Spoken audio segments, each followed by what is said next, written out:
अस्सलाम वालेकुम दोस्तों, मैं हूं इस वक्त सुखी गांव में, जो कि जिसका डिस्ट्रिक्ट है चकवाल। और हम आए हैं इस्लामाबाद से, जो कि इस्लामाबाद से तकरीबन 40 किलोमीटर की दूरी पे है। अगर आप इस्लामाबाद से आ रहे हैं तो चकवाल मोड़ से आपको ये 15 किलोमीटर की दूरी पे पड़ेगा। बेसिकली यहाँ पे आने का मकसद ये है, यहाँ की एक बहुत ही खूबसूरत मस्जिद है जिसका जो कुएँ का पानी है वो थोड़ा तीखा है, और जो कि शुगर के पेशेंट हैं, जितने भी शुगर के पेशेंट हैं उनके लिए वो शफा बख्श ठहरा है। तो बहुत दूर दूर से लोग आते हैं यहाँ पे पानी पीने के लिए। तो मैंने सोचा यहाँ पे मैं पानी पीने भी आऊँ और आपको भी इसका बताऊँ, इन्फॉर्मेशन दूँ इसकी आपको। आइए आपको दिखाते हैं सुखी गांव के मज़ीद नज़ारे।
चकवाल। और हम आए हैं इस्लामाबाद से, जो कि इस्लामाबाद से तकरीबन 40 किलोमीटर की दूरी पे है। अगर आप इस्लामाबाद से आ रहे हैं तो चकवाल मोड़ से आपको ये 15 किलोमीटर की दूरी पे पड़ेगा। बेसिकली यहाँ पे आने का मकसद ये है, यहाँ की एक बहुत ही खूबसूरत मस्जिद है जिसका जो कुएँ का पानी है वो थोड़ा तीखा है, और जो कि शुगर के पेशेंट हैं, जितने भी शुगर के पेशेंट हैं उनके लिए वो शफा बख्श ठहरा है। तो बहुत दूर दूर से लोग आते हैं यहाँ पे पानी पीने के लिए। तो मैंने सोचा यहाँ पे मैं पानी पीने भी आऊँ और आपको भी इसका बताऊँ, इन्फॉर्मेशन दूँ इसकी आपको। और इस वक्त मैं मौजूद हूँ सुखी के एक गांव में, और जैसा कि अभी आपको मैंने दिखाया, कुएँ का पानी हमने पिया, बहुत मज़े का था। जो पुराने वक्तों में सिस्टम यूज़ होता था, सेम लाइक अभी भी ये यहाँ पे अवेलेबल है। और अभी मैंने यहाँ से एक मूली तोड़ी है, और इससे पहले भी मैं खा चुका हूँ, बहुत मज़े की थी। तो अभी इसको मैं पानी में वॉश करके इसको मैं खाऊँगा।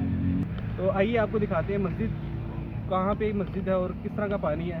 बेसिकली करिश्मा ये है, जो मस्जिद के बिल्कुल ही साथ एक और कुआं है पानी का, उसका पानी मीठा है, और जो मस्जिद के अंदर कुआं मौजूद है उसका थोड़ा तीखा पानी है। बस अल्लाह का निज़ाम है एक, और अल्लाह ने इस पानी में शिफा रखी है लोगों के लिए। तो आप भी आएँ अगर चकवाल वाली साइड पे आपका चक्कर लगता है तो आप भी इस मस्जिद का विज़िट करें। ये सुक्की विलेज है और सुक्की विलेज जो चकवाल रोड है तकरीबन 2 किलोमीटर अंदर आपको आना पड़ेगा उस मस्जिद में पानी हासिल करने के लिए। तो थैंक्स फॉर वॉचिंग। आइए आपको दिखाते हैं सुक्की गाँव के मज़ीद नज़ारे।